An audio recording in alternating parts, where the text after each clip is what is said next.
To speak truth to power is not, in my view, an honorable or moral vocation. In fact, it is a form of self-indulgence.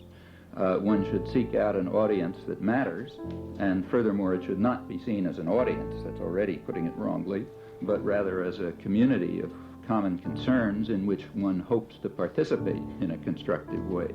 So you're not speaking to, but you're speaking with the audience.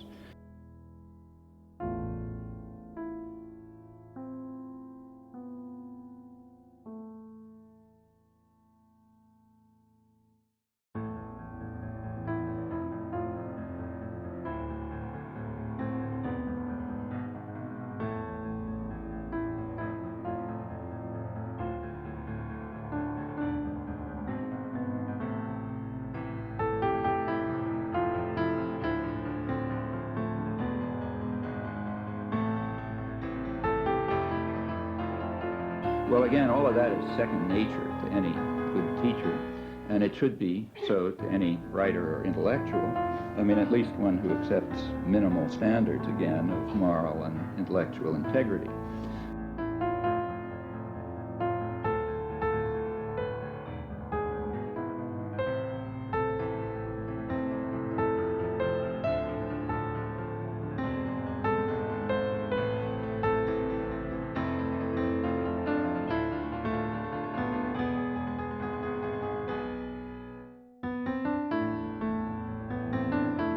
Well, perhaps that's enough to suggest that even the small question of the audience that matters is not a trivial one. There's a lot to say about it.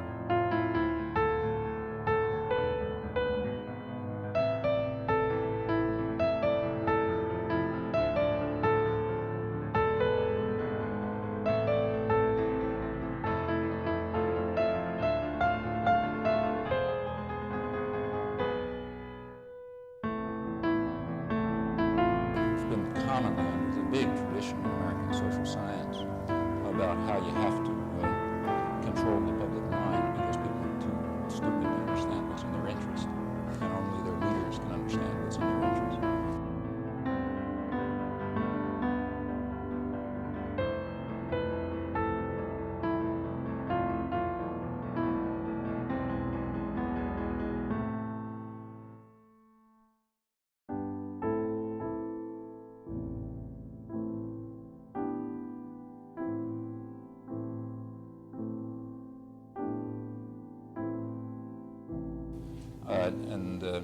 So therefore you have to just, for people's own, it's like you don't let a 3-year-old cross the street, so because it's just too dangerous, you take care of them. Similarly, you don't let an ordinary person think for themselves because they're just going to get confused.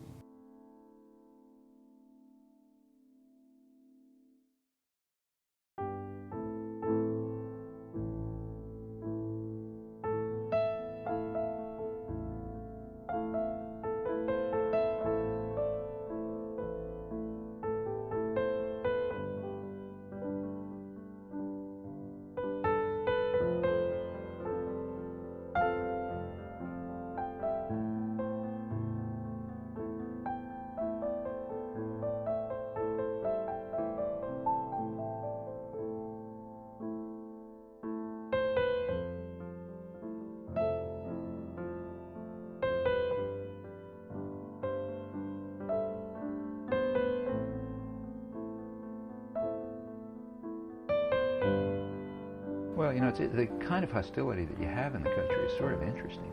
There's hostility toward the media, there's hostility toward Congress, there's hostility towards just about every institution except one, namely the corporate system. No hostility to that.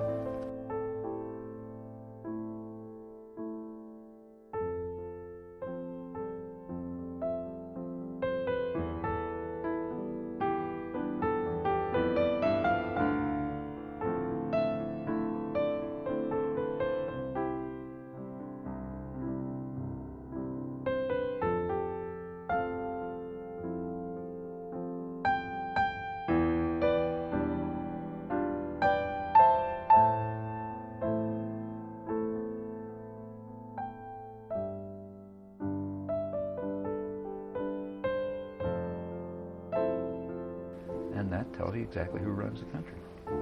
It's perfectly okay to criticize the media, criticize congressmen, criticize the courts, criticize the cops, even criticize the president, say the president's a clown. Do anything except criticize the actual center of power. And in fact, you're not even allowed to know that exists.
Notice that if nuclear technology ever does affect warfare, that's the end of the human race. Okay, so we will hope that it doesn't affect it, because the chances of human survival after a nuclear war are not high.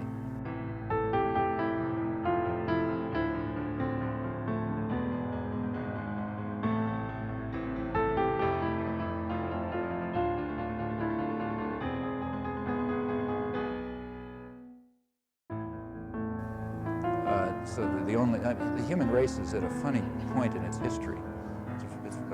We're very close to proving that humans are a lethal mutation. Maybe in your lifetime or the next generation and so on. It's kind of a miracle that the human race has gotten this far, because we've created means of destruction which are fantastic, and we don't have the means of social organization that allow us to deal with it.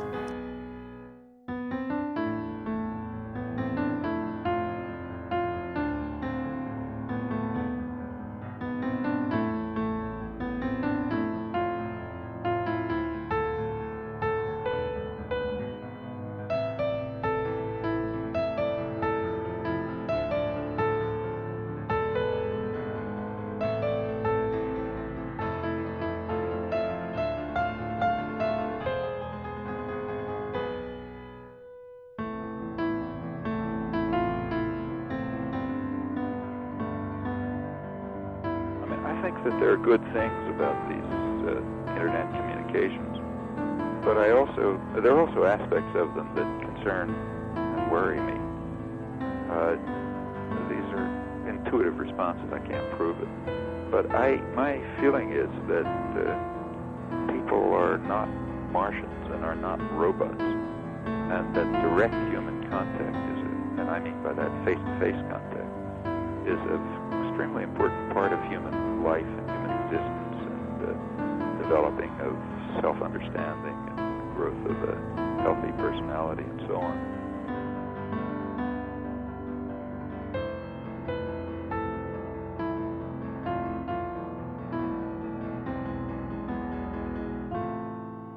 You just have a different relationship to somebody when you are looking at them and when you're punching away at a keyboard and some symbols come back. And that extending that form of abstract and remote relationship instead of direct personal contact, I suspect that that's going to have unpleasant effects on what people are like, and it'll diminish people, I think.